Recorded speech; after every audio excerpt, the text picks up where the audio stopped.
On the morning of the 28th of November 2016, Lisa Guy was supposed to be heading into work where her colleagues were preparing for her final day.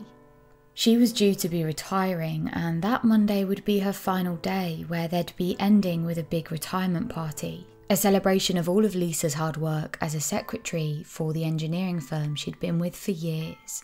But Lisa never showed up. This is Red Rum. Stories about the true victims of crime. It was extremely out of character for Lisa to not show up, let alone not tell anyone that she wouldn't be there. And so it wasn't long before her colleagues called for a welfare check, and the Knox County Police Department headed out to Lisa's house. When they arrived, they knocked on, but no one answered. And so they tried to call both Lisa and her husband, Joel Guy Sr., but no one answered. The patrol officers left soon after that, but they returned pretty quickly when they were told that there had been a robbery in the nearby area, so there was a risk and they needed to return and try and find out where Lisa and Joel were. They arrived back at the house and they started asking neighbours if they'd seen Lisa or Joel.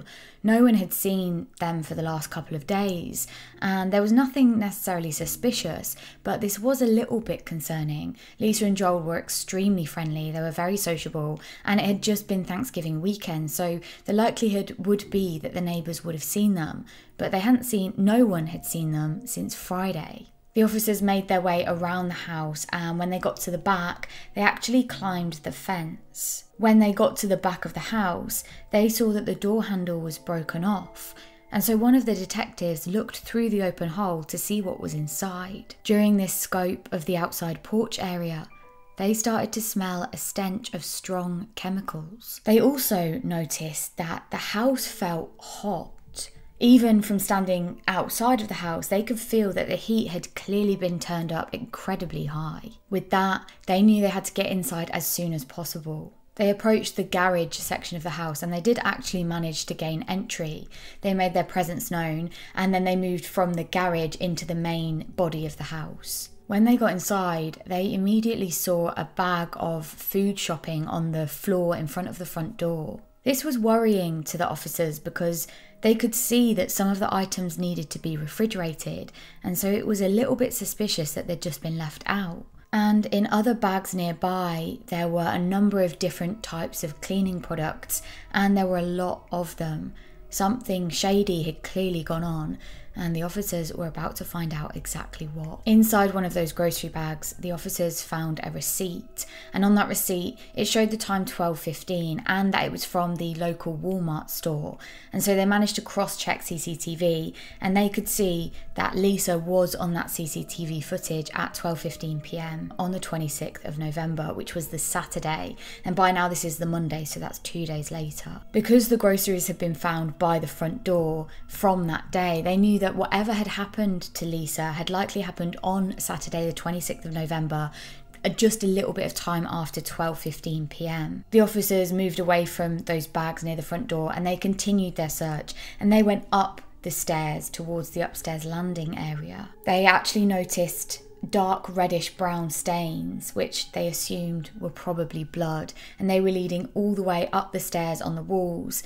And when they got to that landing area, the scene became much more horrific. They found clothing items, they found weapons strewn about, and they found more blood spatter on the floor and walls. At this point, the officers attending the scene were extremely worried. They were concerned that the perpetrator or perpetrators might still be in the house. I've watched the entire body cam footage from that day, and you can see that as the officers get further and further into the house, you can hear the dog barking and sort of howling, and the closer that the officers get, the more howling the dog does. It's clear that the dog is desperate to get out of the room that it's been locked in. But the officers don't help the dog there and then, because on the floor just past that landing area, they spy a human hand. And with that, the officer directs the whole team to retreat out of the house. They need more backup to deal with this. And so the officers cordoned off the outside perimeter of the house. They waited, and then when backup returned, they all headed back inside. They did manage to clear the house, and the perpetrator or perpetrators weren't inside. And once they'd done that, they headed back up to that upstairs room and let the dog out. The dog had been locked in that room for hours and hours, possibly days at this point, they weren't sure. And it was extremely hot. If you remember, the heat had been cranked up to high, and the poor pup had been in there for 2 days. The officers then started processing the scene, and inside they found body parts that belonged to both Lisa and Joel. They continued processing the scene, and in the downstairs kitchen area they found a number of cleaning products, and they found a lot of these cleaning products were brand new. They'd clearly just been bought. There were full bottles of bleach, and there were a lot of them. It was clear that whoever had bought these cleaning products had intended to clean up the scene, and for some reason they hadn't managed to finish, and officers theorised that this was probably because they'd been interrupted.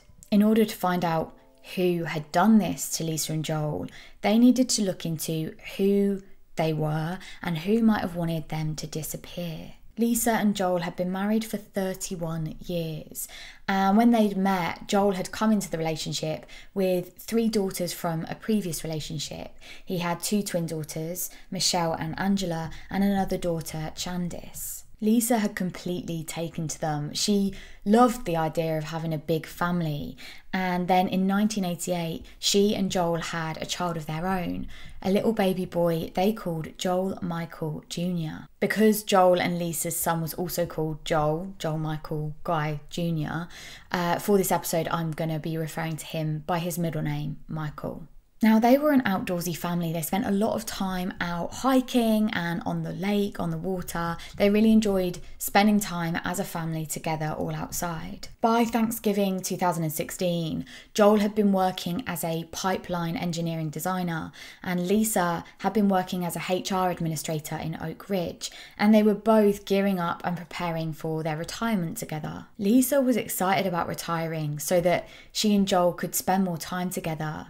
Angela, Joel's daughter from his previous marriage, who had sort of been swept into the love of Joel and Lisa, she said that her dad and mum, as she called Lisa, were so deeply in love, even after 31 years, and they were both really looking forward to their retirement together, especially now that they had sold their house. Lisa and Joel had decided to sell up their house and move back to Joel's hometown. They were actually moving into Joel's childhood home. They'd been looking to sell their house for some time, and then in mid-November, just before Thanksgiving 2016, Joel texted the family text group message and said that they had got approval on selling their house and it was all going through, and they'd be moving back to their hometown shortly. They hoped to be in by Christmas, and so the Christmas plans were that Joel and Lisa would have the entire family round to that childhood home and they'd all celebrate Christmas there together. But before that, it was Thanksgiving, another big event that Lisa wanted to host at her house, and so she invited the whole family over to spend Thanksgiving with them. She got everything ready. She went out shopping, grocery shopping, the few days before a number of times so that she could make sure everything was perfect. Lisa knew that her and Joel's adult son Michael was coming all the way from Baton Rouge, and this was a really big deal to them. They rarely saw Michael because he lived so far away and he was studying for his degree, so this was an exciting time and she wanted to make sure everything was perfect. Lisa even headed out to Walmart and got Michael's favourite ice cream. And when the day finally came, Joel, Lisa, Michael and other family members all spent the entire Thanksgiving day together. The only member of the family not there was one of Joel's adult daughters, Angela, and her family. They decided not to come because they'd just got the okay that they were going to have the entire Christmas period off, and so decided that they'd wait till then and then they'd be able to spend even more time together. Joel's other adult daughter, Michelle, and her 3 sons had arrived at around 10:30 a.m. on Thanksgiving morning. When Michelle and her 3 boys arrived, she was greeted by Lisa and Joel and Michael, and she found this a little bit odd. Michael wasn't very sociable. He tended to spend all of his time in his childhood room, and she wasn't even sure that Michael knew her 3 sons' names. Even so, it made a nice change, and so she and her 3 sons spent the entire day there, and they ended up leaving at around 8:30 p.m. that Thursday evening. That night, Michelle texted a photo that she'd taken that day of her sons with their grandma Lisa and their grandpa Joel, and she texted that to the family text message group. But the next morning when she woke up, she realised that she hadn't received a reply, which was out of character. And meanwhile, Joel had 2 sisters who he was incredibly close to, and the 2 of them had been talking, and they both realised that they hadn't heard from Joel or Lisa all weekend. Not hearing from Joel or Lisa for an entire weekend was abnormal. They would usually speak 3 or 4 times a week at least. And on top of this, Joel and Lisa had gone completely silent on the family group text message. Joel's twin daughters, Michelle and Angela, realised that they also hadn't heard from Joel or Lisa all weekend. This was incredibly worrying for both of them. They had a rule in the family that if someone texts you, you text back. And by this point, Michelle had tried calling Lisa and Joel, but both of their phones were going to voicemail. And then at around 2 p.m. on the Monday, so that's the Monday after Thanksgiving, Michelle got a message on her Facebook, and it was from one of Lisa's work colleagues. She asked her to call her immediately. The work colleague told Michelle that detectives needed to speak to her right away. And when Michelle did manage to get through to detectives on the phone, they told her to come straight down to the station and not to go to her mum and dad's house on the way. She arrived soon after, and that's when they told her the details of what they'd found in the house. Whilst processing the scene, the officers found another receipt in a grocery bag. That documented some medical supplies that had been bought, and it also had the time on it. It was 3:30 p.m. and this was massive for detectives. It gave them a lead because the person on that tape was not Lisa. The person on that tape was the killer. The CCTV footage showed a white man in his late 20s or early 30s in this grocery store, and he had some kind of bandages on his hands. Clearly there'd been some kind of injury to his hands. And that's when it clicked. One of the officers realised that he recognised the man from the CCTV. He had seen that man in a family photo at Lisa and Joel's house. The man was their adult son, Michael. It soon became clear that although Lisa and Joel were super excited to have Michael round for that Thanksgiving period, the only thing that had been on Michael's mind was murder. CCTV footage tracked Michael at the local Walmart, and it showed him buying supplies, those same supplies that were later found at the house. Detectives continued watching the footage, and they saw him come out of the Walmart store, get into his car, and then they tracked the number plate of that car all the way back to his house in Baton Rouge. They drove straight there, and they managed to get Michael outside of the house, and as soon as he reached the bottom of the stairs outside of his apartment, they arrested him. And he was charged with 7 counts, including 2 of first-degree murder. In terms of making their case, the prosecution needed to outline exactly who Michael was and the most likely version of events as to what happened based on the evidence found in the house. Michael was described by his peers from school as distant and an outsider, and that he didn't care much for making or maintaining relationships with anyone. He didn't really have any friends, never had any romantic partners, certainly not in school, and didn't make an effort with any of his siblings or his parents. The prosecution went on to say that Michael hadn't ever worked. He'd always been supported financially by his mum and dad, and as soon as he was able to move away, he did so. He'd started college at George Washington University, but he ended up transferring after just 1 term, and then he went to Louisiana State University, which is when he moved to live in Baton Rouge. Whilst he was there, he began training to become a plastic surgeon. He seemed to have a bit of a fascination with plastic surgery. His motivation for the murders was unbelievable. We all know one of the main reasons for murder is money, but this went way beyond that. Michael called his ex-boyfriend whilst he was in prison, and the recorded phone calls detail that Michael knew he didn't fit in physically with what his partner wanted. The only way he could fit into that would be to change himself completely physically. He wanted to get weight loss surgery, and he wanted to get plastic surgery on his face. In that recorded phone call, he tells his boyfriend or ex-boyfriend that if he could get surgery, he wouldn't have this, quote, round thing, as you call it, referring to his face. He genuinely believed that if he got those plastic surgeries, then his ex-boyfriend would want to be with him and that would solve all of his problems. Alongside that, Joel and Lisa had big retirement plans, and that meant cutting off support financially for their 28-year-old son, Michael. He'd always had full financial support from his mum and dad, and cutting that off would change his life dramatically. Michael had never worked a paid job. He'd only ever done an internship, and he didn't even really enjoy that. Lisa and Joel paid all of his bills, all of his rent, for his car, everything, and they would cut this all off. He didn't like the idea of that at all. As for what actually happened on that Saturday the 26th of November, the prosecution presented, it seemed most likely that Michael had waited for his mum Lisa to go food shopping, and then he'd put his plan into motion. Joel Michael Sr. was working out upstairs when Michael had attacked him with a knife. He attacked him from behind, but Joel Michael Sr. fought back.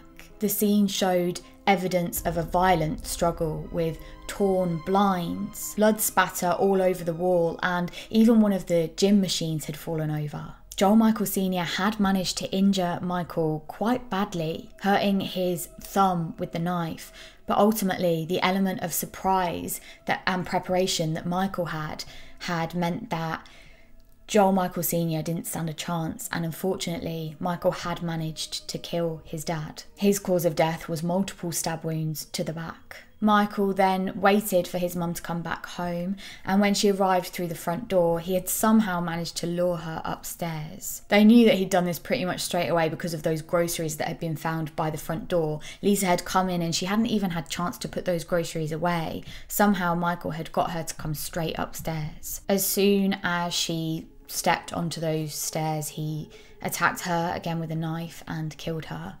And then he began to dismember both Lisa and Joel. Once he'd done this, he started stuffing parts into 2 big plastic blue bins, which he'd bought 2 weeks earlier. His plan was to then use a chemical concoction to dissolve those bodies, but Michael would never actually get to fully execute his plan. He had a problem.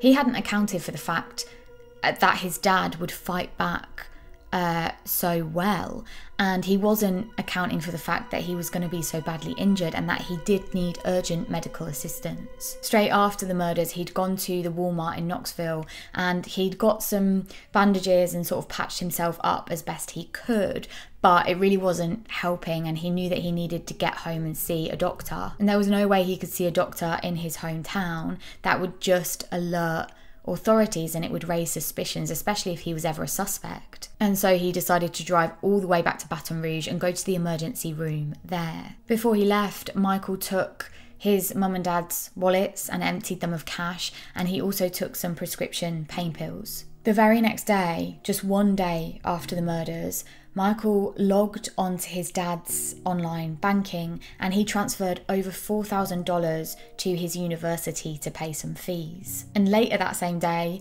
Michael logged back onto his dad's bank account and transferred even more money, this time over to his personal account. After that, Michael did manage to get back to Baton Rouge and get his wounds treated. And it's likely that then he returned back to his mum and dad's house. He saw that it had been cordoned off, that the police were there and there were flashing lights, and that's when he likely retreated back home to Baton Rouge. At trial, Michael's defence said that he had been abandoned by his mum and dad and that the attack was a response to that, but the prosecution said that that was completely untrue. They added that Michael's ex-boyfriend had no knowledge that Michael even had siblings. And the ex-boyfriend testified that he thought it was completely Michael's decision to sort of cut himself off from his family. After arresting Michael, the police had searched his apartment and they found a number of receipts, and on further inspection, they found that the things bought included hydrogen acid and a bleach sprayer, and they both related to the murders and subsequent cover-up. And some of those items had been bought over 2 weeks before the murders. That made it clear to the detectives that the murders had been premeditated. The CCTV from those times in those shops showed that Michael had mainly used cash and had also used self-service, presumably to try and not draw attention to himself and be as unidentifiable as possible. Back at the murder house, the investigating team had found a backpack, and inside that backpack there was a notepad, and on that notepad there were detailed descriptions of every single step that Michael was going to take to kill and dispose of his parents. Before the trial, Michael said that he didn't even want a lawyer. He wanted the death penalty. He was ready for the death penalty. But the judge said absolutely not. He needed a lawyer. And if the death penalty was what he wanted, then he wasn't going to get it. And so he took the death penalty off of the table. And ultimately, Michael was sentenced to life in prison. Candice, one of Joel's daughters from his previous relationship, said in a victim impact statement, quote, "Dad and Lisa were wonderful. They were larger than life and such really good people. They loved him so much, they loved all of us. And for anyone to do what he did, I don't understand it. He's taken something from myself, from my children, Joel and Lisa's grandchildren. He has taken something from us that we will never get back." I just want to end on a video recording of the victim impact statement from Angela, one of Joel and Lisa's daughters. It's incredibly moving. I never know which cases are going to get me more than others and affect me more than others, but this was incredibly difficult to watch, and I just think it speaks so highly to who Joel and Lisa were. So I wanted to include that as a final note for this episode. Dad and Lisa were wonderful. They were larger than life. They were so happy and such really good people. And they loved him. They loved him so much. They loved all of us. And for anyone to do what he did, I don't understand it. He has taken something from myself, from my children, his Dad and Lisa's grandchildren, my husband, everyone in our family. He has taken something from us that we'll never get back. Thank you for watching this episode. If you enjoyed it, please click the thumbs up button. There are over 50 episodes in the back catalogue, and I wanted to try and recommend one every time, just in case you have missed them. The one I wanted to recommend today is a case about a woman who hired a failed hit on her husband and his 2 sons. It's a pretty mind-blowing case. And it's really interesting, so I will link that at the end of the video if you fancy another watch. Other than that, I will see you next week for another episode of Red Rum. Bye.